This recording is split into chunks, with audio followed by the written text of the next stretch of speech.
Hello बच्चों, कैसे हैं आप सब। आई होप आप सभी का जेई और मेडिकल की तैयारी अच्छे से चल रहा होगा। आज आप सभी के लिए आइसोमेरिक का लेक्चर 3 लेकर आए हैं, बट लेक्चर 2 के बाद लेक्चर 3 में अच्छा खासा गैप हो गया। इसका एक वजह है क्या कि हमारे यहाँ 3-4 दिन पहले जो है काफ़ी तेजी से आंधी तूफान आया था, जिस वजह से जितने भी इलेक्ट्रिक वायर थे बहुत सारे जो है गिर गया था, जिस कारण से बिजली काफ़ी जो है दिक्कत हो रहा था। कभी 10 मिनट दे रहा है, कभी 15 मिनट दे रहा है। मैंने कई बार वीडियो बनाया, जैसे 10 मिनट का वीडियो बनाया लाइट कट जा रहा था, जैसे मैंने 15 मिनट का वीडियो बनाया लाइट कट जा रहा था। इस वजह से काफ़ी परेशानी हो रहा था और नेटवर्क में भी काफ़ी प्रॉब्लम हो रहा था। कई बार मैंने वीडियो डालने का प्रयास कर रहा है और एक वीडियो जो है लगभग 5-6 घंटा समय ले रहा था, बट आज से जो है बिजली यहाँ पे बिल्कुल अच्छा हो गया है। हम आप सभी के लिए जो है आइसोमेरिक का लेक्चर 3 बात करते हैं। सबसे पहले बात करते हैं लेक्चर 1 हम लोग क्या पढ़ते हैं। लेक्चर 1 में पढ़े थे कि आइसोमर्स है क्या, वहां पे डिफाइन किए थे कि मोलेकुलर फार्मूला सेम और प्रॉपर्टी डिफर हो तो आइसोमेरिक कहते हैं। उसी तरह से हम लोग बात किए थे कि आइसोमेरिक के बारे में हम लोग किए थे। आइसोमेरिक दो तरह का होता है, स्ट्रक्चरल आइसोमर्स और स्टीरियो आइसोमर्स। जो हम लोग पढ़े थे स्ट्रक्चर में चैन आइसोमर्स किए थे, पहले लेक्चर में पढ़े थे। चैन किसको बोले थे भाई, कि वैसा कंपाउंड जिसका पैरेंट चेन डिफर हो जाए, ऐसे आइसोमर्स को बोला जाता है चैन आइसोमर्स। फिर सेकंड लेक्चर में हम लोग बात किए थे पोजिशनल आइसोमर्स और फंक्शनल आइसोमर्स। पोजिशनल आइसोमर्स में क्या बात किए थे भाई, पोजिशनल आइसोमर्स में बोले थे कि पोजीशन बदल रहा हो किसका, multiple bond substituent functional group, but एक चीज सेम रहना चाहिए। क्या सेम रहना चाहिए, पैरेंट चेन में कार्बन सेम हो, तो ऐसे घटना को हम लोग बोलते हैं पोजिशनल आइसोमर्स। फिर हम उसी दिन पढ़े थे लेक्चर 2 में फंक्शनल आइसोमर्स। फंक्शनल आइसोमर्स किसको बोले थे, फंक्शनल ग्रुप बदलने की वजह से प्रॉपर्टी डिफर हो रहा था, उसको बोलते हैं फंक्शनल आइसोमर्स। तो आज लेक्चर 3 में शुरू करते हैं मेटामेरिक। क्या शुरू करने जा रहे हैं, मेटामेरिक। क्या है मेटामेरिक, मेटामेरिक समझाने से पहले फंक्शनल ग्रुप का कांसेप्ट थोड़ा सा क्लियर होना चाहिए आपको। तो देखिए हम यहाँ पे देखिए फंक्शनल ग्रुप लिख रहे हैं, कुछ आपको ध्यान में रखना चाहिए क्या है फंक्शनल ग्रुप। देखिए फंक्शनल ग्रुप को जो है दो पार्ट हम बात कर रहे हैं। एक लिख रहे हैं मोनोवैलेंट फंक्शनल ग्रुप, क्या लिख रहे हैं, मोनोवैलेंट, एफ से फंक्शनल, जी से ऐसे ग्रुप। और दूसरा है आपका डाइवैलेंट या ट्राइवैलेंट। डाई और ट्राइवैलेंट को ही बोला जाता है, बोलेंगे क्या बोलेंगे, पॉलीवैलेंट फंक्शनल ग्रुप। क्या बोला जाता है, polyvalent functional group, polyvalent functional group, divalent trivalent functional group. अब देखिए जिस बच्चों को मोनोवैलेंट क्या है, डाइवैलेंट और ट्राइवैलेंट किसको बोलते हैं, अगर इस कॉन्सेप्ट पर अगर थोड़ा सा अगर पकड़ हो गया तो मेरे ख्याल से मेटामेरिक में कोई किसी तरह का परेशानी आपको नहीं होने वाला है। तो देखिए मोनोवैलेंट और डाइवैलेंट या ट्राइवैलेंट को ही बोलते हैं, क्या बोलते हैं, पॉलीवैलेंट फंक्शनल ग्रुप। देखिए मोनोवैलेंट अगर एक साइड से जुड़ेगा तो उसको बोलेंगे मोनोवैलेंट, क्या बोलेंगे, अगर एक साइड से जुड़ेगा तो मोनोवैलेंट, दो साइड से जुड़ेगा तो क्या बोलेंगे, डाइवैलेंट। उसी तरह से दो साइड यानी 3 साइड से जुड़ेगा तो क्या बोलेंगे, ट्राइवैलेंट। मतलब 1 साइड से अटैच होगा तो मोनोवैलेंट, 2 साइड से अटैच होगा तो डाइवैलेंट, 3 साइड से अटैच होगा तो ट्राइवैलेंट फंक्शनल ग्रुप। और डाई ही ट्राई को बोला जाता है पॉलीवैलेंट फंक्शनल ग्रुप। मतलब कोई अगर पॉलीवैलेंट फंक्शनल ग्रुप बोल रहा है तो आपको समझना पड़ेगा या तो डाइवैलेंट होगा या फिर ट्राइवैलेंट होगा। तो डाइवैलेंट क्या बोले भाई, दोनों साइड से अटैच होगा तो डाइवैलेंट, 3 साइड से अटैच हो तो हम लोग बोलेंगे ट्राइवैलेंट, सिर्फ एक साइड से अटैच हो तो मोनोवैलेंट। जैसे आपको याद होगा कुछ हम लिखते हैं यहाँ पे, जैसे देखते हैं एग्जांपल। देखिए अगर आपसे बोला जाए कि COO मतलब कार्बनिक एसिड कैसा है, मतलब एक साइड से अटैच हो रहा है तो मोनोवैलेंट बोलेंगे। आपसे पूछा जाए कि CN कैसा है तो 1 साइड से अटैच है तो मोनोवैलेंट बोलेंगे। आपसे पूछा जाए NO2 कैसा है तो 1 साइड से अटैच है तो मोनोवैलेंट बोलेंगे। आपसे पूछा जाए CHO कैसा है, आपका जवाब होगा एक साइड से अटैच है तो मोनोवैलेंट बोलेंगे। अब यहाँ पे आते हैं, अगर हम इसका एग्जांपल लें पॉलीवैलेंट मतलब डाई भी हो सकता है या फिर ट्राइवैलेंट हो सकता है। तो डाई ट्राई में दिक्कत नहीं होगा, डाई मतलब दोनों साइड से अटैच हो, ट्राई मतलब 3 साइड से हो। तो पॉलीवैलेंट मतलब या तो डाई हो सकता है या फिर ट्राइवैलेंट हो सकता है। अब देखिए डाइवैलेंट, जैसे हम यहाँ पे लिख रहे हैं ऑक्सीजन, हम लोग जानते हैं इसको बोला जाता है ईथर फंक्शनल ग्रुप। कौन सा फंक्शनल ग्रुप है, ईथर। तो ईथर में क्या देखें, इधर से भी अटैच होने की संभावना है और इधर से भी है, इसको बोलेंगे डाइवैलेंट। उसी तरह से एसएच दोनों साइड से अटैच हो रहा है मतलब ये डाइवैलेंट है, तो हम क्या बोलेंगे इसको, थायो ईथर।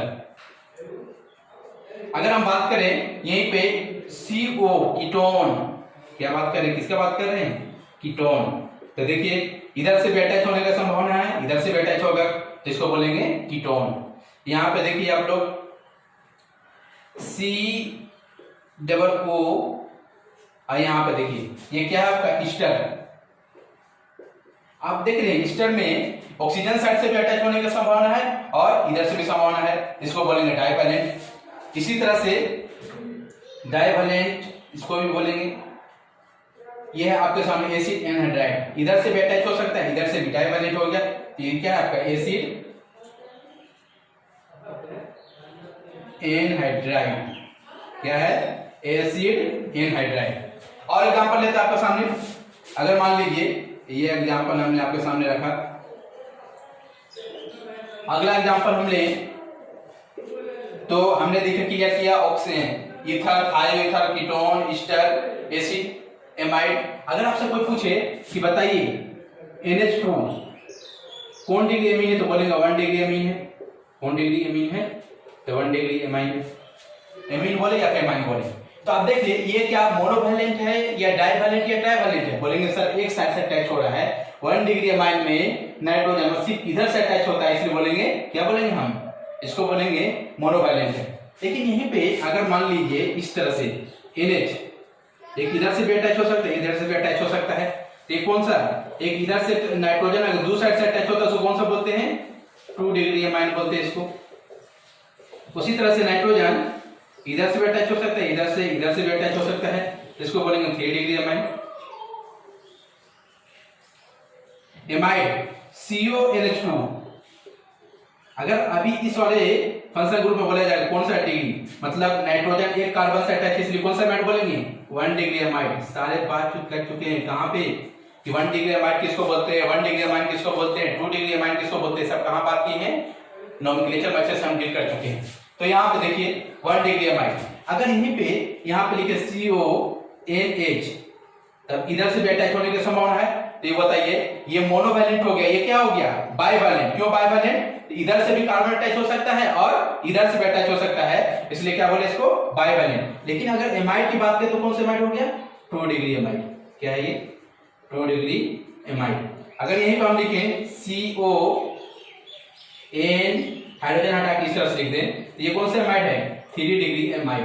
तो कोई बोलेगा कि ये मोनोवैलेंट है कि बाइवैलेंट है ट्राइवैलेंट, आपका जवाब होना चाहिए ट्राइवैलेंट। कैसे बोलेंगे सर, एक इधर से अटैच होगा, एक इधर से अटैच हो सकता है, एक इधर से, इसलिए ट्राइवैलेंट।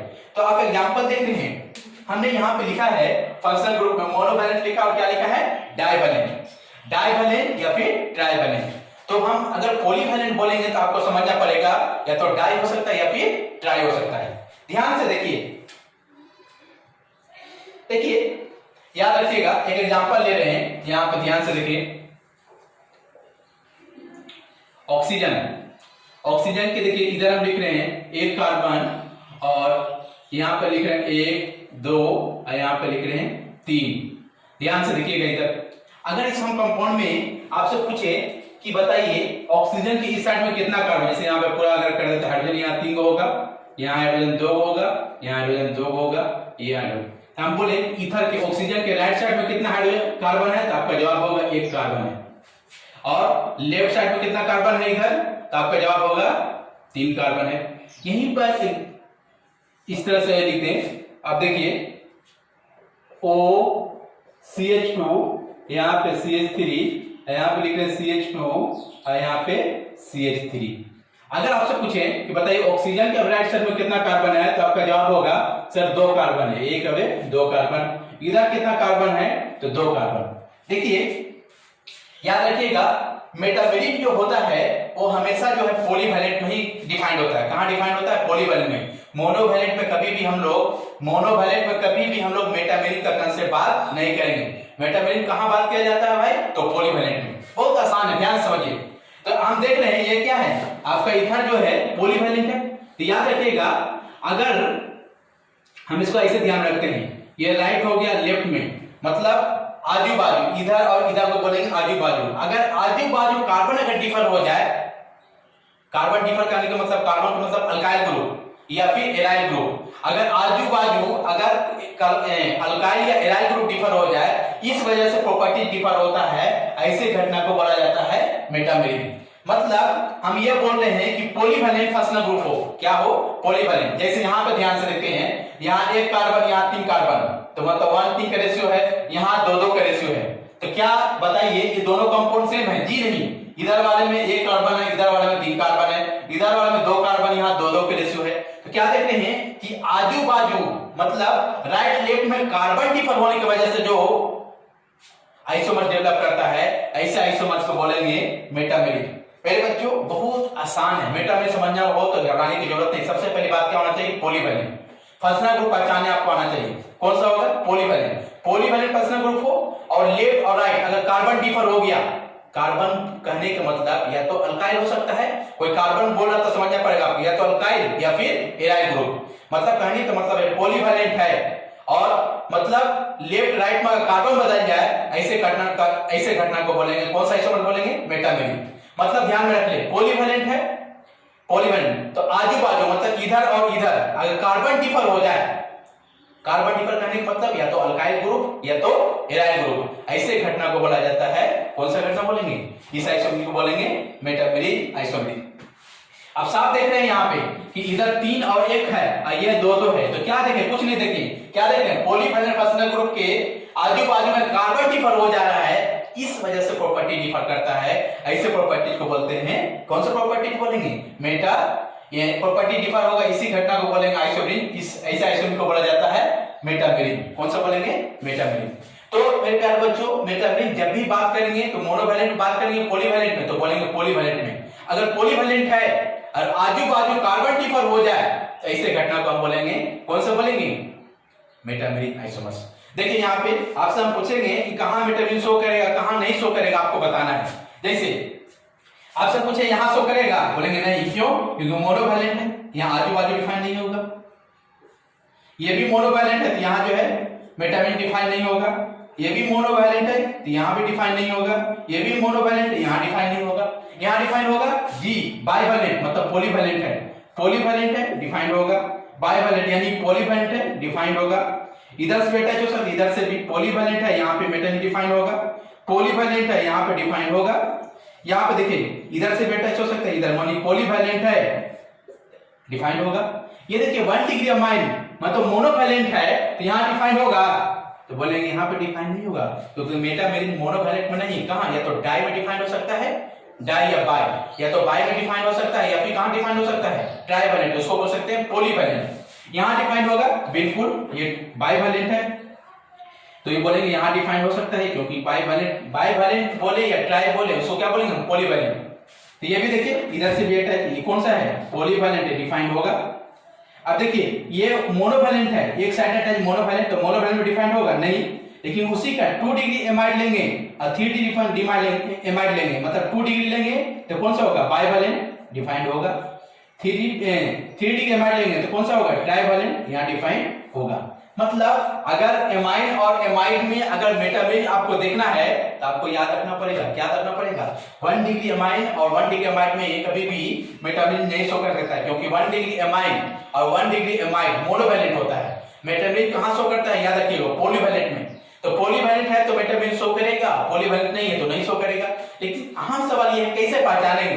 तो पॉलीवैलेंट फंक्शनल ग्रुप हो और लेफ्ट राइट या आजू बाजू बोले, हम ऐसे ध्यान रखने के लिए बोलते हैं कि आजू बाजू में अगर कार्बन डिफर हो जाए, इस वजह से अगर प्रॉपर्टी डिफर होता है, ऐसे घटना को इस आइसोमर्स को बोला जाता है। कौन सा आइसोमर्स बोलेंगे? Metameric isomers. मतलब मेटामेरिक आइसोमर्स होने के लिए हर हाल में क्या होना चाहिए बताइए? तो मेटामेरिक आइसोमर्स देखने के लिए हर हाल में आपको क्या होना चाहिए? पॉलीवैलेंट फंक्शनल ग्रुप होना चाहिए। और आजू बाजू अगर कार्बन डिफर हो जाए, इस वजह से अगर आइसोमर डेवलप करता है तो ऐसे घटना को बोला जाता है, कौन सा आइसोमर बोलेंगे? Metameric isomers. कोई दिक्कत नहीं, मतलब मोनोवैलेंट में शो नहीं करता, कहां शो करेगा? पॉलीवैलेंट में। अब ध्यान से देखिए, आगे क्लियर करते हैं इसको थोड़ा सा।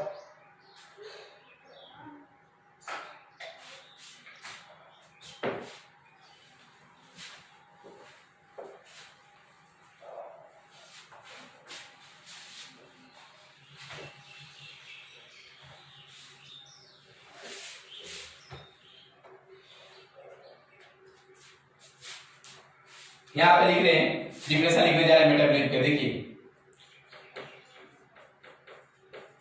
मेटामेरिन isomers,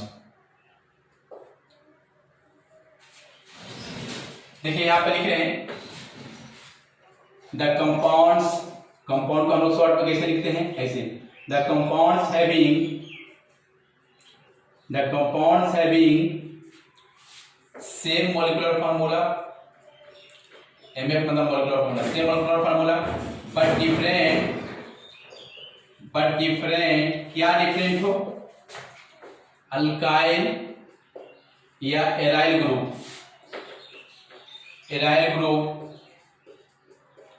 with respect to but different alkyl or aryl group with respect to polyvalent functional group are called, इसी को क्या बोलेंगे, मेटामेरिन। मतलब मेरे प्यारे बच्चों, हमने लिखा कि मेटामेरिन होने के लिए डिफरेंट होना चाहिए, क्या, अल्काइल ग्रुप भी हो सकता है या फिर aryl group with respect to क्या, पॉलीवैलेंट। मतलब पॉलीवैलेंट के आजू बाजू अगर अल्काइल ग्रुप और एराइल ग्रुप अगर डिफर हो जाए तो ऐसा आइसोमर्स को कौन सा आइसोमर्स बोलेंगे, मेटामेरिन आइसोमर्स। कौन सा आइसोमर्स बोलेंगे, मेटामेरिन आइसोमर्स।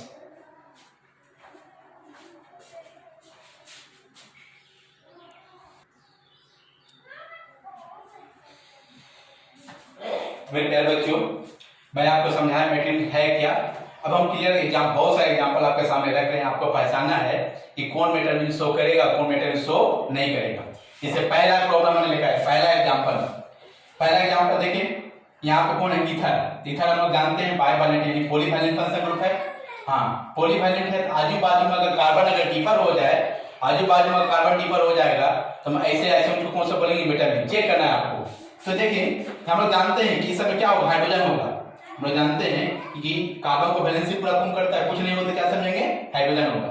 आपसे अगर हम पूछें कि इस वाले ऑक्सीजन के लेफ्ट साइड में कितना कार्बन है, तो आपका जवाब होगा सर 3 कार्बन है। इस ऑक्सीजन में कितना कार्बन, तो 1 कार्बन है। इस वाले में कितना कार्बन है, तो आपका जवाब होगा 2 कार्बन है। इस वाले में राइट में कितना कार्बन, 2 कार्बन।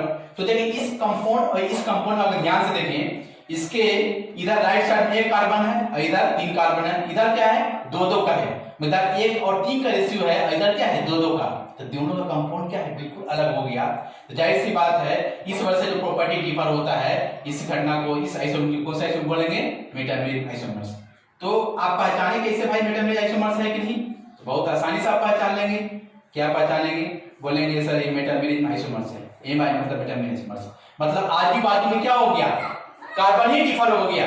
जैसे कार्बन डिफर हो गया भाई, इधर देखिए 3 और 1, इस ऑक्सीजन में 3 1 का है, इस ऑक्सीजन में 2-2 का है। तो बताइए हम लोग क्या देख रहे हैं, आजू बाजू में कार्बन डिफर हो गया, इस वजह से कौन सा आइसोमर बोलेंगे, मेटामेरिन आइसोमर्स। देखिए थायो ईथर, इसके जो है लेफ्ट में कितना कार्बन है, तो बोलेंगे सर 1 कार्बन यहाँ, 1 कार्बन यहाँ, 2 कार्बन यहाँ। राइट में कितना है, आपको बोलेंगे 2 कार्बन। इस थायोथर में देखिए ये कार्बन है, ये कार्बन है, ये कार्बन, ये कार्बन। तो इधर कितना कार्बन है आपका, तो बोलेंगे 1 कार्बन। और इधर कितना कार्बन है, तो आपका जवाब होगा 3 कार्बन। तो देखिए पॉलीवैलेंट फंक्शनल ग्रुप तो है मेरे प्यारे बच्चों, पॉलीवैलेंट फंक्शनल ग्रुप तो है, लेकिन मतलब आजू बाजू में क्या हो रहा है, कार्बन डिफर हो जा रहा है। यहाँ पे 2-2 का रेशियो है और यहाँ पे क्या है, 1-3 का रेशियो है। तो अगर ये ऐसे आइसोमर कौन सा आइसोमर बोलेंगे, तो बोलेंगे एक दूसरे का कौन सा आइसोमर हो गया, मेटामेरिन आइसोमर्स। कौन सा बोलेंगे, मेटामेरिन। क्यों, क्योंकि आजू बाजू में है कार्बन ही डिफर हो जा रहा है। कार्बन डिफर करने का मतलब अल्काइल ग्रुप ही डिफर हो गया। देखिए तीसरा एग्जांपल आपके सामने ईस्टर है, C ये क्या है, ईस्टर।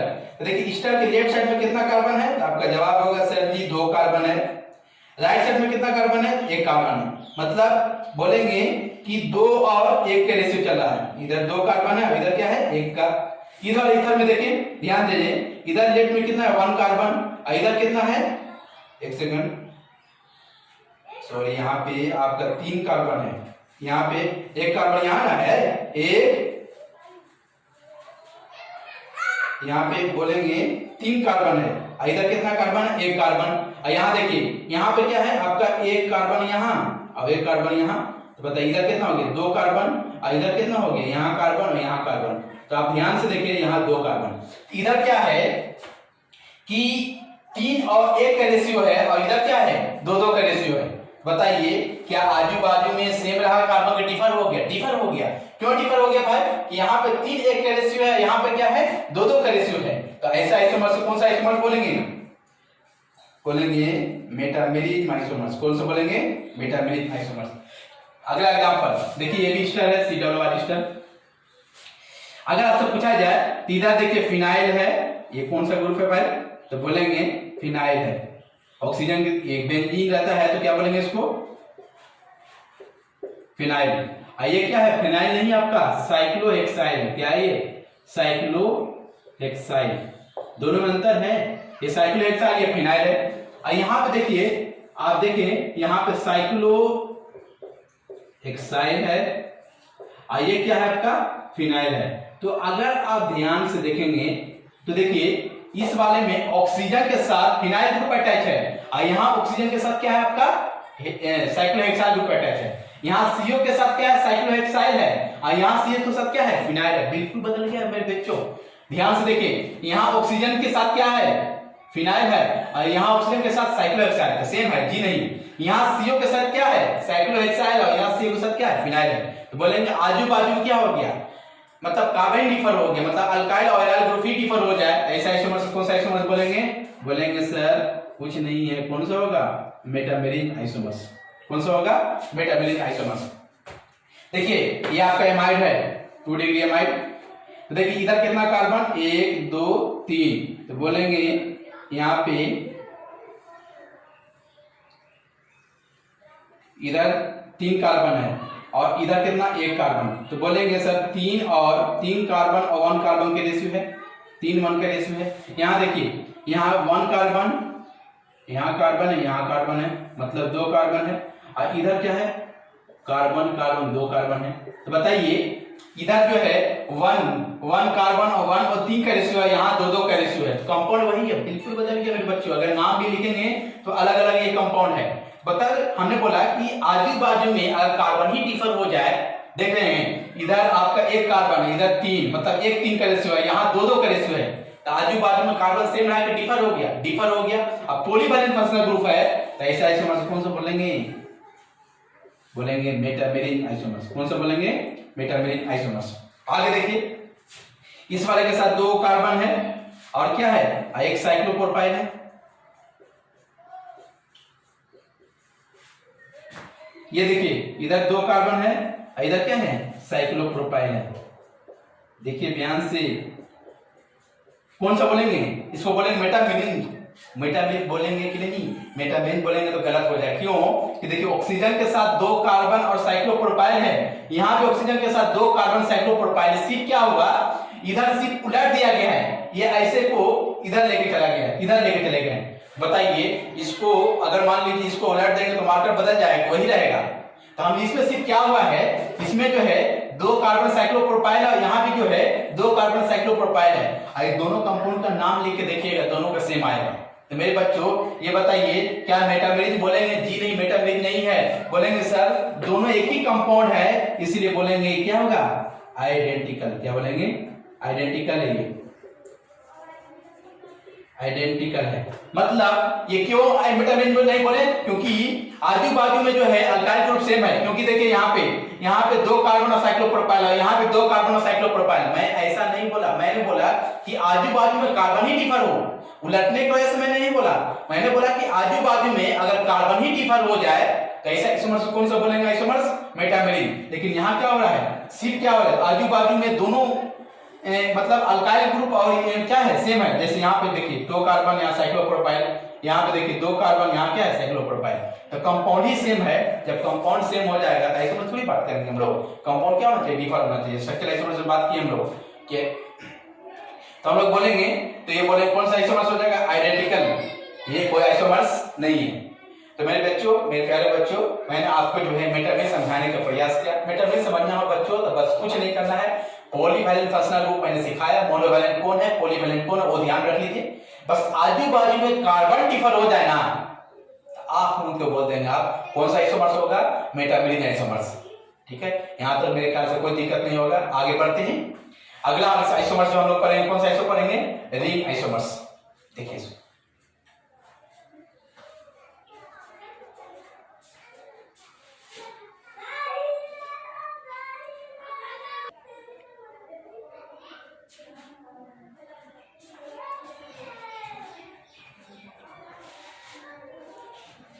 देखिए अब शुरू करने जा रहे हैं। अगला है रिंग आइसोमर्स। देखिए हम लोग क्लियर किए चैन आइसोमर्स किसको बोलते हैं, उसके बाद पोजिशनल किसको बोलते हैं, फंक्शनल किसको बोलते हैं, मेटामेरिक किसको बोलते हैं। अगला आपके सामने है रिंग आइसोमर्स। देखिए रिंग आइसोमर्स समझाने के लिए आपके सामने हम एक एग्जांपल रख रहे हैं, ध्यान से देखेंगे आप लोग, बिल्कुल समझ में आ जाएगा। इसे हम लिखे यहाँ पे CH3 CH double bond CH2। अगला एग्जांपल है CH2 CH2 CH2। कोई ये लिखे या इसी को ऐसे ही लिख सकता है, हम लोग जानते हैं बॉन्ड लाइन इस तरह से दिखा सकते हैं। अगर आपसे पूछा जाए कि बताओ, आपसे पूछा जाए बताओ बच्चों इसमें कितना कार्बन है, तो आपका जवाब होगा कि सर 1 कार्बन 2 कार्बन 3 कार्बन, तो इसलिए लिखे C3 और 3 4 जो 6 एक 6 हो गया। यहाँ कितना है C3H6। कैसे, देखिए 1 कार्बन 2 कार्बन 3 कार्बन 2 2 4 6 ऐड में। तो आप क्या देख रहे हैं कि दोनों में मॉलिक्यूलर फॉर्मूला क्या है, मतलब मॉलिक्यूलर फॉर्मूला आप क्या देख रहे हैं, दोनों का मॉलिक्यूलर फॉर्मूला क्या है, सेम है, मॉलिक्यूलर फॉर्मूला सेम है। बट एक क्या है, क्या कंपाउंड एक ही है, बिल्कुल अलग है। क्या ये अल्कीन है, ये क्या साइक्लोप्रोपेन है। तो बोलेंगे मॉलिक्यूलर फॉर्मूला सेम हो, वो एक ओपन चेन हो, एक क्या हो ओपन चेन हो, और दूसरा क्या हो रिंग हो, तो ऐसे आइसोमर्स को बोलते हैं हम लोग। कौन सा आइसोमर्स बोलेंगे, रिंग आइसोमर्स। कौन सा बोलेंगे, रिंग आइसोमर्स। देखिए शॉर्ट में लिखेंगे रिंग आइसोमर्स। मतलब रिंग आइसोमर्स मेरे बच्चों आपको परेशानी रिंग आइसोमर्स में नहीं होना चाहिए। क्यों नहीं होना चाहिए, ध्यान से देखिए, अगर एक ओपन चेन है अगला रिंग हो, मतलब मॉलिक्यूलर फॉर्मूला सेम हो, दोनों को मॉलिक्यूलर फॉर्मूला सेम हो, एक ओपन चेन हो और दूसरा रिंग होता है, तो ऐसे आइसोमर्स को बोला जाता है रिंग आइसोमर्स। मतलब रिंग आइसोमर्स होने के लिए एक ओपन चेन होना चाहिए और दूसरा क्या होना चाहिए, रिंग होना चाहिए। मतलब एक ओपन चेन हो और दूसरा रिंग हो, ऐसे आइसोमर्स को नाम दिया गया। कौन सा आइसोमर्स, रिंग आइसोमर्स। देखिए यहाँ पे लिख रहे हैं डिफिनेशन, यहाँ पे लिख रहे हैं if one has open chain structure while जबकि other has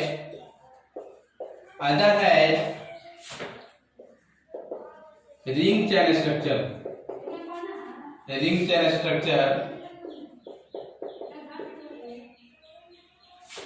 आर कोल्ड, ऐसे आइसोमर्स कौन से बोलेंगे, आर कोल्ड रिंग आइसोमर्स। क्या बोलेंगे, रिंग आइसोमर्स। मेरे प्यारे बच्चों रिंग आइसोमर्स जब भी देखना हो तो एक ओपन हो और दूसरा क्या हो रिंग में रहेगा, एक दूसरे का क्या बोलेंगे, रिंग आइसोमर्स। तो इस तरह से मैंने जो है स्ट्रक्चरल आइसोमर्स को एक एक करके क्लियर किया आपको। पहले मैंने क्लियर किया आपको चेन आइसोमर्स किसको बोलते हैं, चेन में बिल्कुल पैरेंट चेन ही डिफर हो जाता है, मतलब पैरेंट चेन में कार्बन ही बदल जाता है, ऐसे आइसोमर्स को बोलते हैं चेन आइसोमर्स। फिर दूसरा मैंने क्लियर किया पोजिशनल आइसोमर्स, तीसरा क्लियर किया मैंने आपको फंक्शनल आइसोमर्स, आवाज क्लियर किए थे आपको मेटामेरिक। जो बात की पॉलीवैलेंट में आजू बाजू अगर कार्बन डिफर होने की वजह से आइसोमर्स डेवलप करता है, ऐसे आइसोमर्स को बोलते हैं हम लोग मेटामेरिक आइसोमर्स।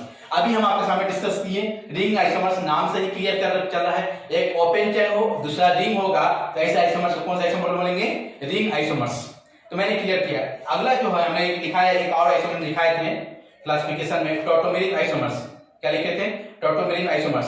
तो ये जो है टॉटोमेरिक पढ़ाने से पहले आपको थोड़ा बहुत जो है रेजोनेंस का ज्ञान होना चाहिए। किसका ज्ञान होना चाहिए, रेजोनेंस का। इसलिए टॉटोमेरिक हम यहाँ पे नहीं पढ़ाएंगे, जीओसी जब पढ़ाएंगे तो फिर वहां पे हम लोग एक क्लास स्पेशल टॉटोमेरिक पर बात करेंगे, ठीक है।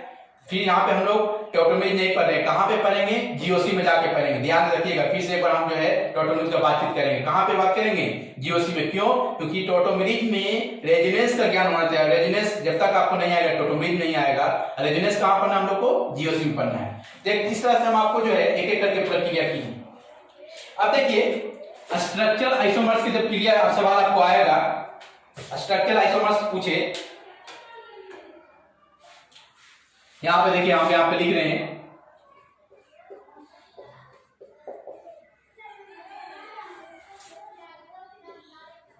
प्रायोरिटी ऑफ स्ट्रक्चरल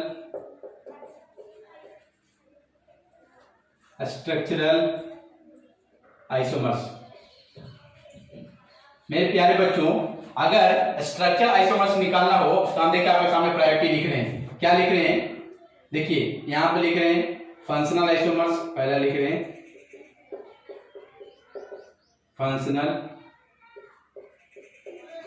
आइसोमर्स, दूसरा आपके सामने लिख रहे हैं मेटामर्स। क्या लिख रहे हैं? मेटामर्स। तीसरा आपके सामने लिख रहे हैं chain position and ring isomers.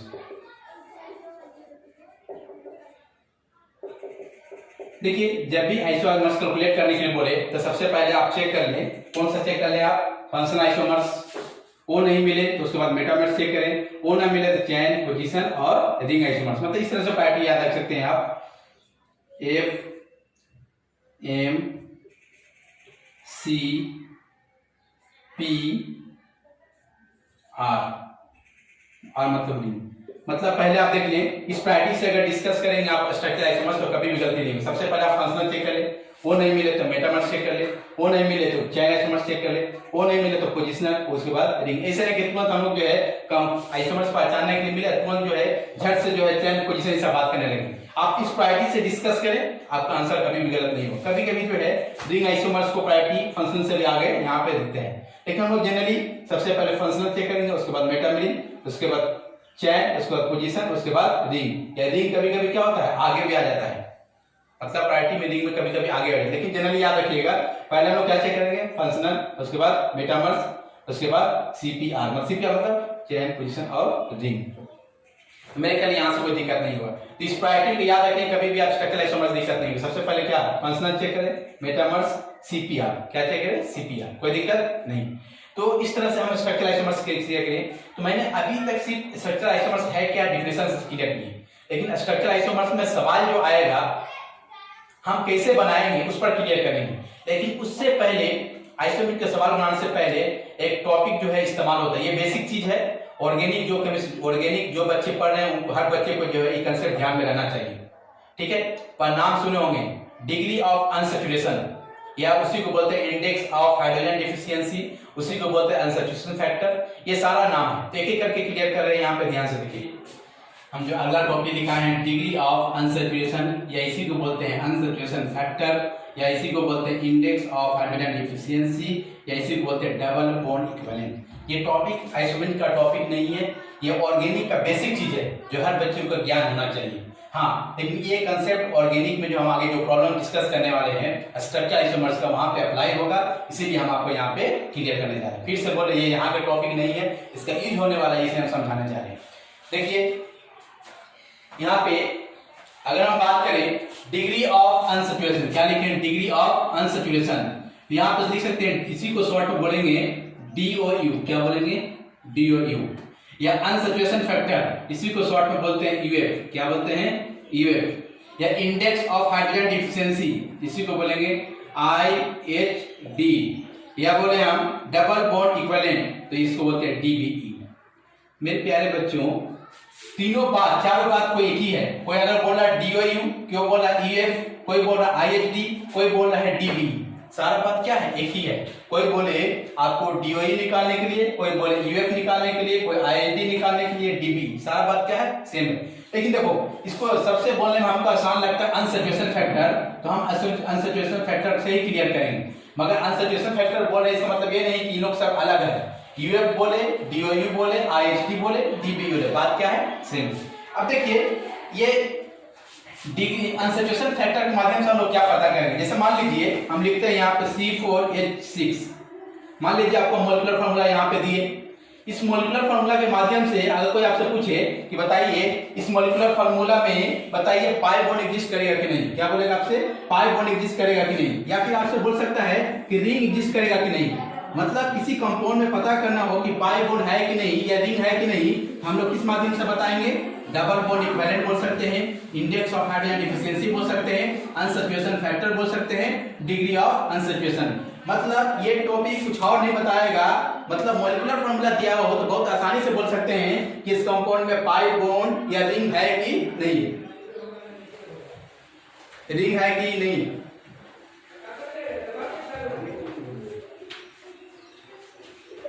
Double bond equivalent मैंने आपको समझाया, ठीक है। मतलब किसी बच्चे को पता करना हो मॉलिक्यूलर फार्मूला दे दे उस कंपाउंड में पाई बॉन्ड या रिंग है कि नहीं, वो किस माध्यम से हम लोग पता करेंगे? डिग्री ऑफ अनसैचुरेशन बोले या अनसैचुरेशन फैक्टर बोले, इंडेक्स ऑफ हाइड्रोजन डिफिशिएंसी बोले, डबल बॉन्ड इक्विवेलेंट बोले, तो चारों नाम एक ही है। देखिए तो हम बोलेंगे, यहाँ पे लिख रहे हैं डेफिनेशन, यहाँ पे देखिए लिख रहे हैं इट इंडिकेट्स, यहाँ पे देखिए लिख रहे हैं इसका डेफिनेशन लिख रहे हैं आप, इट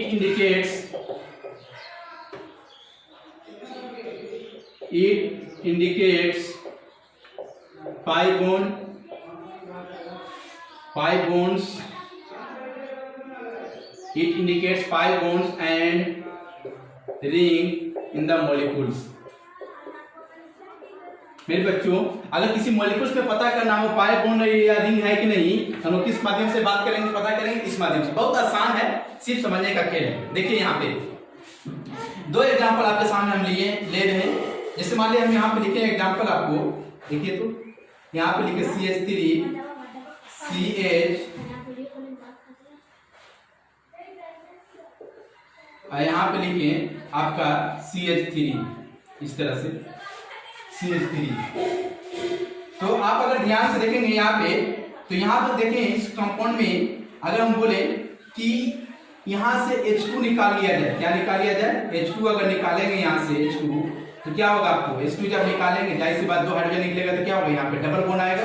तो यहाँ पे देखिए क्या आएगा आपका निकालने के बाद CH3 CH double bond CH2।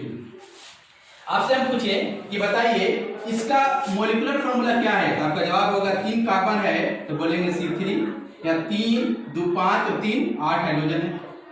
आप देख लीजिए मॉलिक्यूलर फार्मूला, जितना कार्बन होता है हाइड्रोजन डबल से, उसके डबल से 2 ज्यादा हो तो उसको हम लोग बोलते हैं अल्केन। क्या बोलते हैं? अल्केन। याद होगा आप लोग को, अल्केन का जनरल फार्मूला लिखा है CnH2n+2। मतलब जितना कार्बन है हाइड्रोजन डबल से 2 ज्यादा हो, अल्केन। आपको याद होगा अल्केन को ही हम लोग क्या बोले थे? सैचुरेटेड। क्या बोले थे? सैचुरेटेड। अल्केन को ही हम लोग क्या बोले थे? सैचुरेटेड। अब ध्यान में यहाँ पे दिए तो यहाँ पे हमने बोला C3H, यहाँ पे अल्केन को ही हमने क्या बोला था आपको? सैचुरेटेड। अब देखिए इसका मॉलिक्यूलर फार्मूला पूछेगा तो आपका जवाब होगा C3H8। देखिए 3 4 2 H8 नहीं है, क्या होगा यहाँ पे 6। और याद होगा जितना कार्बन हो, आपको याद होगा ये पढ़ाए थे कि जितना कार्बन हो हाइड्रोजन उसके डबल आ जाए तो उसको हम लोग अल्केन नहीं बोलते हैं, क्या बोलते हैं? अल्कीन। ये क्या है आपका? अल्कीन है। ये मॉलिक्यूलर फार्मूला किसका है भाई? अल्कीन का है। अल्कीन को हम लोग क्या बोलते हैं? यहाँ पे देखिए जनरल फार्मूला यही ना, CnH2n, इससे अल्कीन। और अल्कीन को ही याद होगा आपको, हम लोग बोले थे अल्कीन हो या फिर अल्काइन हो, अल्कीन को हम लोग क्या बोलते हैं? हम लोग अनसैचुरेटेड कंपाउंड बोले थे। क्या बोले थे? Unsaturated compound. ये अनसैचुरेटेड कंपाउंड, ये सैचुरेटेड कंपाउंड। बच्चों देखिए ध्यान से देखें, आप देख रहे हैं यहाँ मतलब कहेंगे कि सैचुरेटेड से अनसैचुरेटेड जाने में, सैचुरेटेड से अनसैचुरेटेड जाने में जितना मोल H2 रिलीज होता है, कितना? कुछ नहीं तो क्या बोलेंगे? 1। सैचुरेटेड कंपाउंड से अनसैचुरेटेड जाने में, सैचुरेटेड से अनसैचुरेटेड जाने में जितना मोल H2 रिलीज होता है उसको बोलेंगे अनसैचुरेशन फैक्टर। अनसैचुरेशन फैक्टर बोले, DOU बोले, IHD बोले, DBU, बात क्या है? सेम है। मेरे प्यारे बच्चों कुछ और नहीं बोलेंगे, सैचुरेटेड से अनसैचुरेटेड जाएंगे तो जितना H2 रिलीज करेगा उसको क्या बोलेंगे? Unsaturation factor. यहाँ पे 1 किया तो अनसैचुरेशन फैक्टर कितना बोलेंगे? यहाँ पे 1 है। क्या बोलेंगे? अनसैचुरेशन फैक्टर 1 है। अगला देखिए यहाँ पे लिख रहे हैं एक एग्जांपल और ले रहे, जैसे देखिए यहाँ पे लिखे हम CH2 हाइड्रोजन, CH2 हाइड्रोजन और यहाँ पे लिखे CH2 हाइड्रोजन। यहाँ से हम क्या करें, H2 निकाल दें। क्या निकाल दें? H2 निकाल दें। जाहिर सी बात, यहाँ से जब H2 निकलेगा तो ये कार्बन से अटैच होगा। जब ये अटैच होगा तो क्या होगा, रिंग का फॉर्मेशन होगा। देखिए CH2 ये आपके सामने बना। अब देखिए यहाँ से देखिए, तो मैंने क्या किया, यहाँ से यहाँ जब ये 2 हाइड्रोजन यहाँ से निकाला मतलब H2 निकला तो क्या हुआ, रिंग बना। क्यों नहीं बना भाई, जब यहाँ से निकलेंगे तो ये यहाँ से अटैच होगा तो क्या होगा, कंबाइन होगा, मतलब रिंग बना। ये लिखे कोई या फिर इसी को ऐसे लिखे। आपसे पूछे इसका मॉलिक्यूलर फार्मूला क्या है तो आपका जवाब वही होगा सर, C3H8। क्या है, C3H8। ये बताइए, जितना कार्बन हाइड्रोजन डबल से 2 ज्यादा तो क्या है सर, अल्केन का फॉर्मूला हो जाएगा। जनरल फॉर्मूला किसका है, ये अल्कीन है। नहीं, अल्केन अभी लिखा यहाँ पर देखिए, अल्केन का जनरल फॉर्मूला क्या, CnH2n+2। अल्केन को हम लोग क्या बोलते हैं, सैचुरेटेड। क्या बोलते हैं, सैचुरेटेड कंपाउंड। अब देखिए इसका अगर बात करें हम लोग, ध्यान से देखिए, यहाँ मॉलिक्यूलर फॉर्मूला क्या है, C3H6। तो बताइए C3H6 तो ये मतलब क्या हो गया, ये अल्केन है, मतलब सैचुरेटेड हो गया। सैचुरेटेड बोलेंगे कि अनसैचुरेटेड बोलेंगे, ये क्या हो जाएगा, अनसैचुरेटेड, क्योंकि अल्कीन वाला जनरल फॉर्मूला को फॉलो कर अनसैचुरेटेड। तो ध्यान से देखें आप, सैचुरेटेड से अनसैचुरेटेड जा रहे हैं, कहाँ अनसैचुरेटेड जा रहे हैं, तो कितना मोल रिलीज कर रहा है, तो बोलेंगे कुछ नहीं तो क्या 1। तो यूएफ कितना हो जाएगा 1। देखिए डिफिनेशन कुछ भी हो, आपको डिफिनेशन में भी समझने में परेशानी हो रहा होगा, लेकिन कैसे बिल्कुल आपको समझ में आ जाएगा। देखिए हमने बोला आपको कि किसी मॉलिक्यूल्स में पता करना हो कि पाई बॉन्ड या रिंग है कि नहीं, और किस माध्यम से हम लोग करेंगे, अनसैचुरेशन फैक्टर या किसी भी नाम में बात देखी है। ठीक है, तो हमने लिया एक एग्जांपल। देखिए मैंने लिया सैचुरेटेड कंपाउंड, सैचुरेटेड से जब अनसैचुरेटेड गया था कितना मोलेक्यूल रिलीज हुआ, 1। ठीक है, यहाँ पे वही देखिए, सैचुरेटेड से अनसैचुरेटेड जा रहे हैं, बस अंतर है कि ये ओपन चेन है, यहाँ क्या बन रहा है, रिंग बन रहा है। तो सैचुरेटेड से अनसैचुरेटेड जा रहे हैं तो अनसैचुरेटेड का फैक्टर कितना हो गया, 1 हो गया। तो एक चीज आप ध्यान से देखिए कि अनसैचुरेटेड फैक्टर यहाँ भी है, अनसैचुरेटेड फैक्टर यहाँ भी है, यहाँ भी 1 है और यहाँ भी 1 है, बस अंतर है यहाँ ओपन चेन है और यहाँ क्या है, रिंग है। मतलब एक यूएफ जिसके पास है तो 2 बात बोल सकता है बच्चा, अगर ओपन चेन रहेगा तो पाई बॉन्ड होगा, उसमें ओपन चेन रहेगा तो बोलेंगे एक पाई बॉन्ड होगा। ठीक है, और अगर रिंग में बनेगा तो सिर्फ क्या रिंग होगा, पाई बॉन्ड नहीं होगा। मतलब किसी बच्चे के निकाले यूएफ1 आ गया तो ये 2 बात सोचेगा, रिंग भी हो सकता है और ओपन चेन रहेगा तो एक पाई बॉन्ड, और रिंग रहेगा तो पाई बॉन्ड इसमें नहीं होगा। मतलब अनसैचुरेटेड फैक्टर पता चल गया। अनसैचुरेटेड फैक्टर अगर 1 होगा तो हम लोग क्या सोचेंगे, ओपन चेन होगा, एक पाई बॉन्ड होगा, जितना यूएफ उतना ही पाई बॉन्ड। लेकिन वही अगर रिंग में जाएंगे तो रिंग में अगर जाएंगे यूएफ1 है तो रिंग में जब कन्वर्ट होगा तो पाई बॉन्ड रहेगा कि नहीं रहेगा पाई बॉन्ड। मतलब ये बोलिए कि मतलब ओपन चेन से रिंग में जाने के लिए कितना यूएफ की जरूरत पड़ता है, एक इस्तेमाल हो जाता है। ठीक है, तो मेरे ख्याल से कोई दिक्कत नहीं। देखिए जो भी डिफिनेशन हो, लेकिन एग्जांपल बहुत इसका हम लोग जो है फॉर्मूला जब तैयार करेंगे तो बहुत आसानी से आपको निकालने में किसी तरह का दिक्कत नहीं होगा। अब आगे देखिए,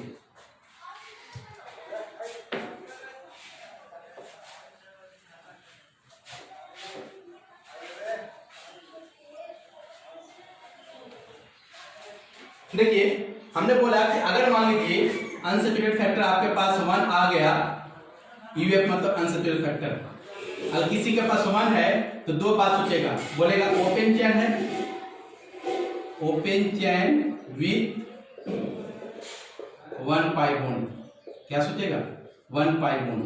मतलब अगर किसी के पास अनसैचुरेटेड फैक्टर 1 है तो ओपन चेन रहेगा तो कितना पाई बॉन्ड होगा, 1 पाई, क्योंकि जितना यूएफ रहेगा ओपन चेन तो उतना ही पाई बॉन्ड होगा। लेकिन वही अगर रिंग में कन्वर्ट करेंगे, यहाँ पर लिखेंगे रिंग के रिंग, एक यूएफ में होगा तो कितना रिंग बनेगा, 1 ring without pi bond, 1 ring without pi bond. मतलब अगर ओपन चेन रखेंगे तो पाई बॉन्ड होगा, लेकिन उसी को अगर रिंग बदल देंगे तो पाई बॉन्ड रहेगा, नहीं रहेगा। मतलब एक चीज ध्यान मेरे प्यारे बच्चों दिमाग में डाल ले कि यूएफ अगर 1 आया तो 2 बात, UF1 है तो हम लोग बोलेंगे कि रिंग भी होगा ओपन चैन भी होगा, बस अंतर है ओपन चैन रहेगा तो पाई बॉन्ड कितना होगा 1, लेकिन जब रिंग में जाएंगे तो पाई बॉन्ड नहीं रहेगा। UF1 है तो किस में कन्वर्ट हो गया, वो पाई बॉन्ड बनाने में खत्म हो गया।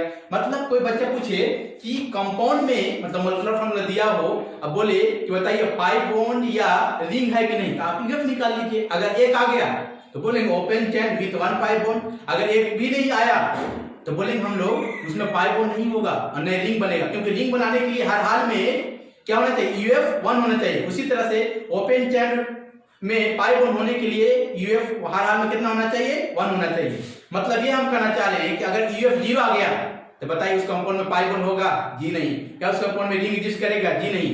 मतलब रिंग में या ओपन चैन, जैसे ओपन चैन में पाई बॉन्ड या रिंग बनने के लिए हर हाल में UF कितना होना चाहिए, 1 होना चाहिए। अगर मान लीजिए कोई बच्चा UF निकाला, UF निकाला 2 आ गया, कितना आ गया 2, तो देखिए वो बच्चा क्या सोचेगा, उसके दिमाग में चलेगा, बोलेगा सर ओपन चैन अगर लेंगे तो उस ओपन चैन में कितना पाई बॉन्ड होगा, open chain with 2 pi bond, 2 pi bond. उसके दिमाग में ये चलेगा कि सर UF अगर 2 है तो ओपन चैन में कितना पाई बॉन्ड होगा, 2 पाई बॉन्ड। देखिए इस तरह से अगर रिंग में जाएगा तो ऐसे सोचेगा, क्योंकि एक UF जो है बनाने में रिंग में कन्वर्ट होता है, तो ऐसे लिखेगा 1 रिंग विदाउट लिखेंगे विद, क्योंकि 2 UF है तो 2 में एक तो रिंग में बदलने में चला गया, एक UF तो बचा ना, तो यहां लिखेंगे 1 रिंग विद 1 पाई बॉन्ड। ठीक है, मतलब एक UF जो है आपको रिंग बनाने में चला गया, एक UF बचा है भाई, तो एक UF में कितना पाई बॉन्ड, तो बोलेंगे रिंग में 1 पाई बॉन्ड। उसी तरह से अगर मान लीजिए एक UF से एक रिंग बन रहा है तो 2 UF से कितना बनेगा, 2 रिंग बनेगा, तो यहां पर लिख लेंगे 2 रिंग। जब दोनों रिंग में बन गया तो पाई बॉन्ड होगा, तो बोलेंगे without pi bond, without pi bond. फिर प्यारे बच्चों, मतलब हम ये बोलना चाह रहे हैं जिस बच्चे के पास UF अगर 2 आया, वो अगर UF निकाला 2 आया तो उसके दिमाग में मैसेज ये जाएगा कि अच्छा UF2 आने का मतलब है ओपन चैन होगा तो 2 पाई बॉन्ड। हाँ, अगर रिंग में बात करेंगे तो अगर एक रिंग लेंगे, एक रिंग तो बन गया एक UF रिंग में कन्वर्ट हो गया, रिंग में बनाने में खर्च हो गया, लेकिन एक UF से क्या हो गया, 1 पाई बॉन्ड बन जाएगा। लेकिन वही अगर 2 रिंग होगा, क्योंकि एक रिंग बनाने के लिए एक UF की जरूरत पड़ता है, तो 2 रिंग बनाने के कितना, तो 2 UF की जरूरत पड़ेगा। जब 2 रिंग ले लिए हैं तो पाई बॉन्ड होगा, इसमें नहीं होगा। मतलब ये टॉपिक जो है आपको बिल्कुल क्लियर कर दिया आपको कि अनसैचुरेशन फैक्टर अगर 0 आ गया उस कंपाउंड में ना पाई बॉन्ड होगा ना रिंग संभव है।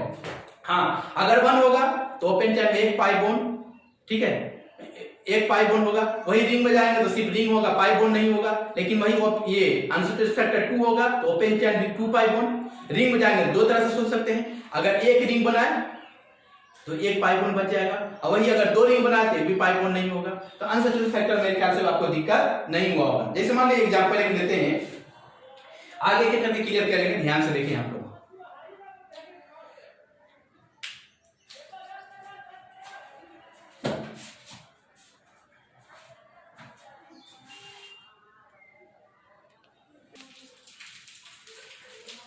देखिए हम लोग जो है क्लियर किए कि अनसैचुरेशन फैक्टर किसको करते हैं, क्लियर किए।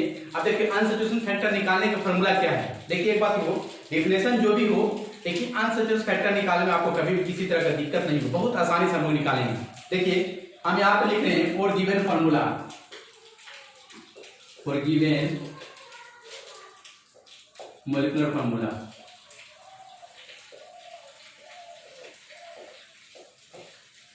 अगर मोलेकुलर फॉर्मूला अगर दिया हुआ हो तो बहुत आसानी से हम अनसैचुरेशन फैक्टर निकाल लेंगे। जैसे मोलेकुलर फॉर्मूला अगर दिया रहेगा तो आप कुछ मत कीजिए, number of hydrogen atoms in alkane, मतलब जो कंपाउंड दिया है उस अल्केन के, अगर उस अल्केन पर कितना हाइड्रोजन हो वो ले लेंगे, और जो कंपाउंड उसमें कितना हाइड्रोजन घटा देंगे और 2 से क्या कर देंगे, डिवाइड कर देंगे। जैसे एग्जांपल यहाँ पे ले रहे हैं, देखिए हम लेते हैं यहाँ पे C4H6, क्या लिए C4H6। ध्यान से देखिए, अगर इसको UF निकालेंगे तो हमारे पास फॉर्मूला क्या है, number of hydrogen atoms in alkane. तो इस कार्बन का जब अल्केन का फॉर्मूला लीजिएगा तो क्या होगा, 4 कार्बन है तो हाइड्रोजन कितना होगा, 2 गुना से 2 ज्यादा, मतलब 4 कार्बन है तो हाइड्रोजन कितना हो जाएगा 10, 2 गुना से 2 ज्यादा हो गया।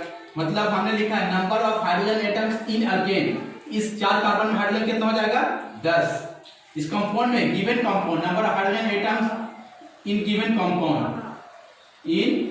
कंपाउंड कितना कंपाउंड में कितना 6/2 मतलब 10 में 6 जाएगा कितना हो 4/2 यानी कितना 2 आंसर कितना आसानी से निकाल लिए। मतलब मोलिकुलर फॉर्मूला दिया रहेगा बच्चों तो घबराने की जरूरत नहीं है, आप कुछ नहीं करें, जो कंपाउंड दिया रहेगा उस कार्बन का नंबर ऑफ हाइड्रोजन एटम्स ले ले अल्केन में, और जो कंपाउंड का हाइड्रोजन है कंपाउंड में जो हाइड्रोजन उसको घटा दीजिए 2 से क्या करें डिवाइड करें। फिर से सुनिए फॉर्मूला, जो फॉर्मूला दिया उस कार्बन का क्या करें number of hydrogen atoms in alkane का ले ले, और जो कंपाउंड में हाइड्रोजन दिया घटा के 2 से क्या करें डिवाइड कर दें, जो आएगा आपको क्या करेगा यूएफ निकल जाएगा। क्या निकल जाएगा यूएफ। लेकिन थोड़ा सा फॉर्मूला को अप्लाई करने से पहले ध्यान रखना होगा, जैसे मान लीजिए किसी कंपाउंड में अगर हेलोजन हो जाए, क्या आ जाए हेलोजन मतलब क्लोरीन हो ब्रोमीन हो और आयोडीन हो जाए, किसी कंपाउंड में क्लोरीन ब्रोमीन आयोडीन हो जाए तो इसको आप हाइड्रोजन मान के काम करेंगे, हाइड्रोजन मानकर काम करेंगे।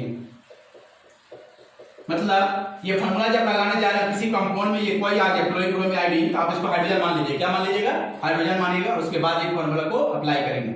उसी तरह से अगर मान लीजिए कहीं पर नाइट्रोजन मिल गया, क्या मिल गया नाइट्रोजन, तो आप डायरेक्ट फॉर्मूला अप्लाई नहीं करेंगे, क्या करेंगे सबसे पहले इस नाइट्रोजन को इस तरह से बदल देंगे NH में बदल देंगे, क्या करेंगे NH में बदल देंगे, उसके बाद ये फॉर्मूला उसके बाद क्या करेंगे इसको निगलेक्ट कर देंगे।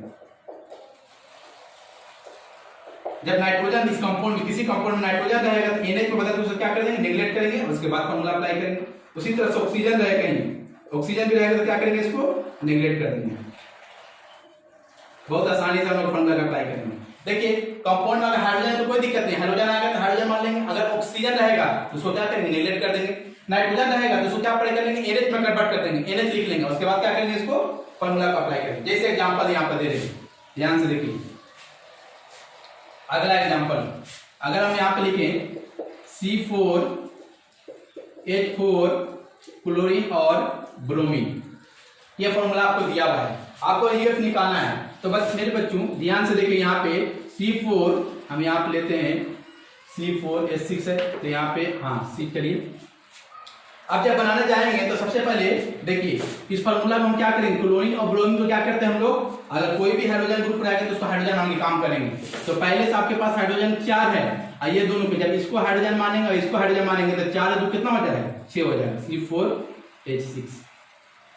अब इसको जो है अब यूएफ निकाल लीजिए, आप क्या करेंगे यूएफ निकाल लीजिए। यूएफ निकालने जाएंगे बताइए 4 कार्बन का number of hydrogen in alkane में कितना होगा, तो जितना कार्बन उसके डबल से 2 ज्यादा, तो 4 दूनी 8 2 क्या हो जाएगा 10। गिवन कंपाउंड में कितना हाइड्रोजन है 6/2 कितना 6, 10 में 6 जाएगा 4/2 यानी। उसी तरह से एग्जांपल लेते हैं, अगला एग्जांपल अगर मान लीजिए हम लेते हैं यहाँ पे अगर हम लेते हैं C5H10NOBr C5H10NOBr। फिर क्या है बच्चों जब ये फॉर्मूला पहले अप्लाई करने जाएंगे तो बताइए ऑक्सीजन रहेगा तो क्या करेंगे उसको नेगलेक्ट करते हैं हम लोग, लेकिन नाइट्रोजन को नेगलेक्ट करने से पहले क्या करते हैं हम लोग उसको NH में कन्वर्ट करते हैं। अच्छा ये बताइए कि ब्रोमीन जब ये कोई भी हाइड्रोजन रहेगा तो ब्रोमीन को क्या मानते हैं हम लोग हाइड्रोजन मानते हैं। तो देखिए ये जब ब्रोमीन को हाइड्रोजन मानिएगा तो 10 पहले से आगे क्या हो जाएगा 11, तो ये बोलेंगे C5H11 ठीक है। अब इसको क्या करेंगे NH में बदल देंगे, यहाँ एक हाइड्रोजन यहाँ लेके जाएंगे क्योंकि नेगलेक्ट करने से पहले नाइट्रोजन किस में बदलना होता है NH में, तो C5H10 और यहाँ क्या हो गया NH। जैसे NH में होगा कन्वर्ट तो यहाँ पे हम क्या किए इसको नेगलेक्ट कर दिए। आज के बाद क्या करेंगे हम निकाल लीजिए फॉर्मूला से C5H10 से। अब ये फॉर्मूला लगाइए यूएफ निकालने के लिए हम लोग बोलेंगे कि सर 5 कार्बन होगा तो अल्केन में कितना हाइड्रोजन होगा, तो 5 दूनी 10 2 12 हाइड्रोजन। गिवन कंपाउंड में कितना हाइड्रोजन है इस यहाँ पे जब निकाले हैं 10 है, कितना से डिवाइड करना है 2 से, तो 2/2 कितना है 1। हम डायरेक्ट देखिए यहाँ पे ऐसे कर लेते हैं, हम ऐसे इसको कर लेते हैं प्रोसेस से नाम कर दिए। हम डायरेक्ट करते क्या ऑक्सीजन निगलेक्ट हो गया, हम जान रहे ब्रोमीन किस में हाइड्रोजन हो गया तो ये NH में बदल जाएगा। जब ये NH में बदलेगा तो हम डायरेक्ट ये वाला बात लिख लेते हैं लेकिन हम क्या किए, थोड़ा सा समझाने का प्रयास करें। कैसे बोले कि ऑक्सीजन तो नेगलेक्ट हो गया, ब्रोमीन को क्या मानेंगे, हाइड्रोजन, तो उसको NH लिख लेते। क्या ऐसे लिख लेते, NH। ये नेगलेक्ट किया, फिर फॉर्मूला अप्लाई कर लेते, कोई दिक्कत नहीं। तो मैंने बोला कि फॉर्मूला अप्लाई करने से पहले आपको ये ध्यान में आपको रखना पड़ेगा कि अगर कोई भी हाइड्रोजन है तो उसको हाइड्रोजन मान लेंगे। क्या मानेंगे उसको, हाइड्रोजन। अगर नाइट्रोजन ऑक्सीजन रहेगा तो क्या करेंगे, उसको नेगलेक्ट कर देंगे। कोई दिक्कत यहां तक नहीं। आगे और एग्जांपल देते हैं, आपको बताना है अनसैचुरेशन फैक्टर। देखिए अनसैचुरेशन फैक्टर निकालने से पहले फिर से एक बार फॉर्मूला क्लियर है, number of hydrogen atoms, number of hydrogen atom in alkanes, number of hydrogen atoms in alkane minus number of hydrogen atom, number of hydrogen atoms in given compound. क्या लिखा हुआ है ये, कंपाउंड, गिवन कंपाउंड बाय 2। मतलब कुछ नहीं करेंगे, आप क्या करेंगे कि number of hydrogen atom in alkane ले लेंगे और गिवन कंपाउंड में कितना हाइड्रोजन उसको घटा लीजिए, 2 से डिवाइड कीजिए, कभी दिक्कत। हाँ बस इतना याद रखना है। ऑक्सीजन रहेगा तो नेगलेक्ट करेंगे, नाइट्रोजन को नेगलेक्ट से पहले क्या करेंगे, उसको NH बना लेंगे। क्या बना लेंगे, NH। जैसे यहाँ पे मैंने क्लियर किया आपको, देखिए मैंने ऑक्सीजन को नेगलेक्ट कर दिया। ब्रोमीन क्या है, ब्रोमीन जो है हम लोग हाइड्रोजन उसको मान के काम करेंगे, हाइड्रोजन में कोई भी रहेगा तो हाइड्रोजन मान लेंगे। तो देखिए 10 पहले से 1 आया, 11 नाइट्रोजन, फिर क्या करेंगे, इसको NH में बदल देंगे। डायरेक्ट कर लेते हम लोग, ये नेगलेक्ट हुआ। ब्रोमीन जब हाइड्रोजन में बदल देगा डायरेक्ट इसको NH लिख लेते, तो ये बचा क्या आपके पास, इसको जब नेगलेक्ट कर दिए तो C5H10, मतलब 12 में से 10 गया बाई 2, क्या हो गया 1। आगे और एग्जांपल देते हैं आपको, देखिए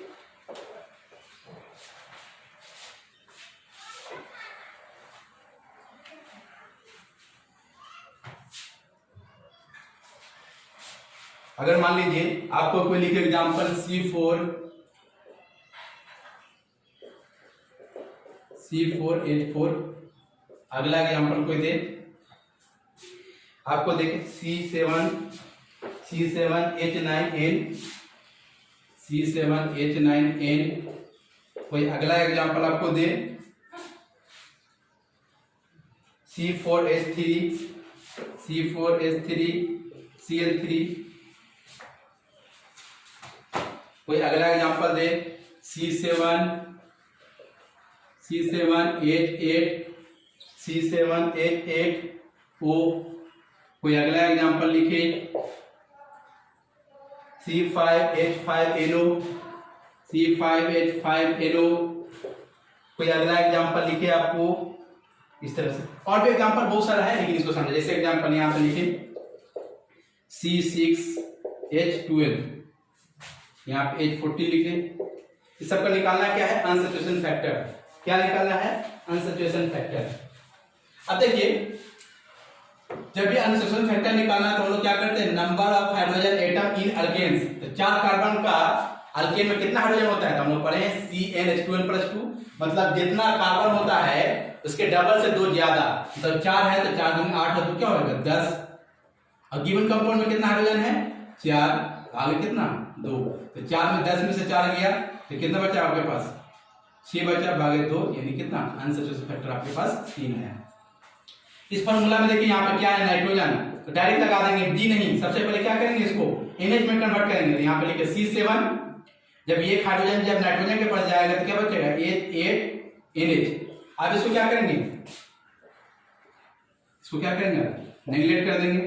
जब नेगलेक्ट कीजिएगा तो क्या होगा बताइए, तो यहाँ पे होगा आपका, आप लगा सकते हैं फॉर्मूला, तो बताइए UF। 7 कार्बन में कितना हाइड्रोजन होता है, 7 दूनी 14, 2 कितना 16, गिवन कितना 8 भागे 2, तो 16 में से 8 जाके कितना बचेगा 8 भागे 2 कितना 4। यहाँ पे देखिए अप्लाई करने से पहले हमने बोला हाइड्रोजन का कोई भी रहेगा तो उसको क्या मानेंगे, हाइड्रोजन। तो C4 पहले से 3 हाइड्रोजन है और क्लोरीन 3, क्योंकि इसको हाइड्रोजन मान के काम करते हैं, तो 3 3 कितना हो गया 6। अब UF लगा लीजिए, तो बताइए 4 में कितना हाइड्रोजन, तो 4 दूनी 8 2 10, ये और गिवन कंपाउंड में कितना हाइड्रोजन है 6 भागे 2 कितना हो गया 10 में 6 गया 4 भागे 2 यानी कितना हो गया 2। इसी तरह से C7H8 ऑक्सीजन रहेगा तो क्या करते हैं हम लोग, उसको सीधा नेगलेक्ट कर देंगे, इसको क्या कर दिए नेगलेक्ट कर दिए। अब लगा लीजिए फॉर्मूला UF। 7 में कितना हाइड्रोजन अल्केन में रहेगा, तो 7 दूनी 14 2 16, गिवन में कितना है 8 बाई 2, 16 में से 8 गया 8 भागे 2 यानी कितना 4। ये निकालने के लिए सबसे पहले ऑक्सीजन को क्या करेंगे हम लोग, नेगलेक्ट कर देंगे। उसके बाद फिर क्या, नाइट्रोजन डायरेक्ट फॉर्मूला अप्लाई कर लें, जी नहीं, नाइट्रोजन क्या बनाएंगे, NH बनाएंगे, तो C5H4NH हो जाएगा। अब लगा देंगे यूएफ। बताइए 5 कार्बन में कितना हाइड्रोजन अल्केन में रहेगा, तो 12, 5 दिन 10 दोबारा -4 भागे 2, 8/2 यानी कितना आपका 12 में से 4 जाएगा, 8/2 यानी 4। यूएफ निकाल दे कितना आ गया 4। अब यहाँ देखिए, यहाँ यूएफ निकालेंगे तो number of hydrogen atom in given, number of hydrogen atoms in alkane, तो 6 कार्बन के अल्केन में कितना हो जाएगा 14, गिवन भी कितना है 14 भागे 2 कितना हो गया 0। मतलब याद रखिएगा, ये देख रहे हैं, ये जो मोलकुलर फॉर्मूला लिखे हैं C6H14, मतलब ये अल्केन है कि अल्कीन है, अल्केन। अल्कीन में जब जाहिर सी बात, अल्केन में कोई पाई बॉन्ड और ना कोई रिंग होगा, क्योंकि ये अल्केन के जब भी निकालेंगे यूएफ कितना आएगा आपका 0। यूएफ 0 होने के मतलब कंपाउंड में ना पाई बॉन्ड है ना रिंग है, मतलब अल्केन आ गया तो आप उनको बोल दीजिए अनसैचुरेटेड फैक्टर कितना होगा, क्या होगा उसका 0 होगा। तो मेरे ख्याल से अनसैचुरेटेड फैक्टर निकालने में आपको दिक्कत नहीं आ रहा है। अब देखिए, अगर मान लीजिए जिस तरह से मॉलिक्यूलर फार्मूला दिया हुआ है तो आप आसानी से अनसैचुरेशन फैक्टर निकालिए। उसी तरह से अगर स्ट्रक्चर दिया रहेगा तो अनसैचुरेशन फैक्टर कैसे निकालेंगे वो हम क्लियर करने जा रहे हैं।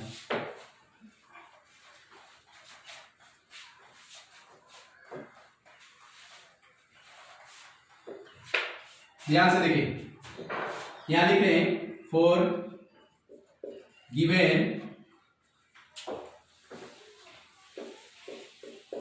गिवन स्ट्रक्चर, मतलब स्ट्रक्चर दिया रहा है और अनसैचुरेशन फैक्टर को निकालने को बोल रहे, कैसे निकालेंगे, तो उस केस में क्या करेंगे, देखिए अनसैचुरेशन फैक्टर निकालने के लिए यहां पे लिखेंगे नंबर ऑफ 5 बॉन्ड्स गिन लीजिए प्लस नंबर ऑफ रिंग, जितना क्या करें पाई बॉन्ड और रिंग को क्या करें आप गिन लीजिए, जितना आएगा वही अनसैचुरेशन फैक्टर होगा। जैसे एग्जांपल के तौर पे अगर मान लीजिए हम लेते हैं यहाँ पे, अब बोले कि इसको यूएफ निकालें, तो यूएफ ये गिवन स्ट्रक्चर दिया हुआ है तो यूएफ निकाले जाएंगे। तो मैंने क्या बोला नंबर ऑफ पाई बॉन्ड्स, तो देखिए पाई बॉन्ड क्या है, एक ये पाई है, एक ये पाई है, एक ये पाई है, कितना पाई बॉन्ड है 3, रिंग कितना है 1, तो 3 है कितना हो गया 4, अनसैचुरेटेड फैक्टर कितना हो गया 4। ऐसे सोचिए मेरे प्यारे बच्चों कि अनसैचुरेशन फैक्टर आया 4, तो 4 मान लीजिए एक रिंग बनाने में चल गया, एक रिंग बन गया, और 3 जो बचा वो क्या है, एक यहाँ पाई बॉन्ड है, एक यहाँ पाई बॉन्ड है, यहाँ पाई बॉन्ड है। अगला एग्जांपल, अगर मान लीजिए हम एग्जांपल लेते हैं यहाँ पे, अगर मान लीजिए कोई एग्जांपल ऐसे दे दे आपको, इसका यूएफ निकालने के बोले, बहुत आसान है। जब स्ट्रक्चर दिया रहता है तो कुछ मत कीजिए, पाई बॉन्ड गिन लीजिए। बताइए यहाँ सब सिग्मा है, पाई कहाँ है, यहाँ 2 बॉन्ड है, एक सिग्मा एक पाई, एक पाई एक पाई, तो पाई बॉन्ड कितना भाई 3, रिंग के है एक रिंग ये हो गया और एक रिंग ये हो गया, 2 कितना 5। अगला एग्जांपल दे रहे हैं आपको, देखिए अगला एग्जांपल अगर मान लीजिए इसको ऐसे लिखे, अब बोले इसका अनसैचुरेशन फैक्टर निकाले। सबसे पहले बताइए इधर पाई बॉन्ड है नहीं, सिग्मा सिग्मा सिग्मा सिग्मा, यहाँ क्या है पाई बॉन्ड, तो बताइए, क्योंकि हम लोग जानते हैं कि पाई बॉन्ड होने 2 बॉन्ड रहता तो एक सिग्मा होता है, एक क्या होता है पाई, और एक बॉन्ड रहता तो हमेशा क्या होता है सिग्मा। तो यूएफ निकाले तो क्या हो गया, पाई बॉन्ड कितना 1, रिंग के एक रिंग यहाँ एक रिंग यहाँ, तो 1 2, आंसर फैक्टर कितना हो गया 3 आ गया। उसी तरह से अगर मान लीजिए कोई एग्जांपल आपको दे दे इस तरह का,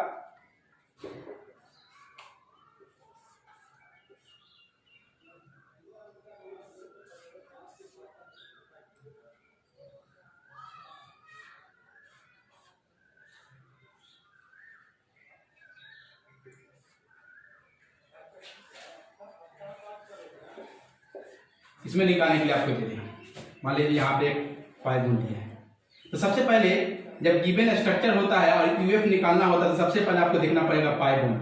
तो पाई बॉन्ड कहाँ देखते हैं 2 बॉन्ड, मतलब 2 बॉन्ड आता है, एक सिग्मा एक पाई बॉन्ड यहाँ है, एक पाई बॉन्ड यहाँ है, एक पाई बॉन्ड यहाँ है, एक पाई बॉन्ड, बाकी सब एक सिंगल बॉन्ड है तो सब क्या होगा सिग्मा होगा। तो पाई बॉन्ड को दिखा 1 2 3 4, टोटल रिंग गिन लीजिए, एक रिंग, ये रिंग नहीं है, 1 2 3 कितना होगा। इसी तरह से मेरे ख्याल से अगर मान लीजिए कोई एक एग्जांपल और लेते हैं,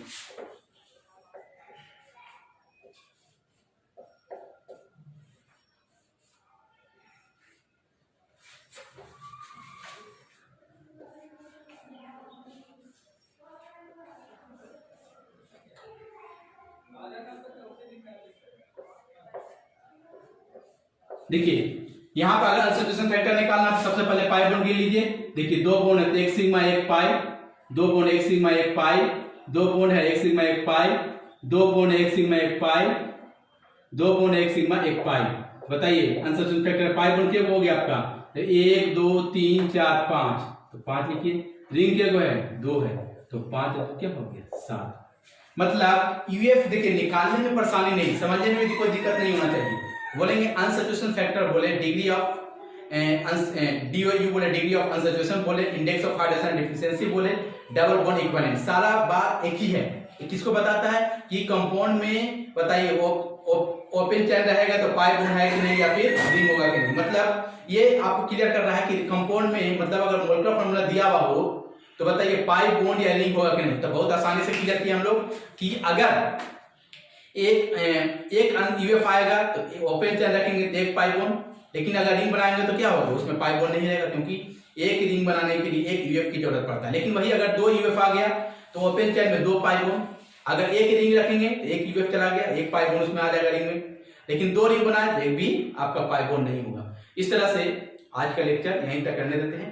अगले क्लास में मतलब लेक्चर 4 में हम लोग स्ट्रक्चरल आइसोमर्स का अच्छे क्वेश्चन को हम लोग डिस्कस करेंगे, और उसके बाद जैसे स्ट्रक्चरल आइसोमर्स का टॉपिक अगले क्लास में खत्म होगा उसके बाद हम लोग जूम एप्स के थ्रू क्या होंगे लाइव आएंगे। आज के बाद हम लोग डेली वीडियो डालेंगे, मतलब आज के बाद कल भी वीडियो आपका जाएगा। लाइट के प्रॉब्लम की वजह से, मोबाइल के नेटवर्क के प्रॉब्लम की वजह से हम वीडियो नहीं डाल पा रहे थे। बहुत सारे बच्चों का कहना है कि सर इस तरह से अगर रहेगा तो पढ़ने में मजा नहीं। बिल्कुल जाहिर सी बात है कि रेगुलरिटी जब तक नहीं होगा तब तक आप जो है एक अच्छा जो है पढ़ाई नहीं कर सकते हैं। तो आज यहीं तक रहने देते हैं। ठीक है, थैंक्स।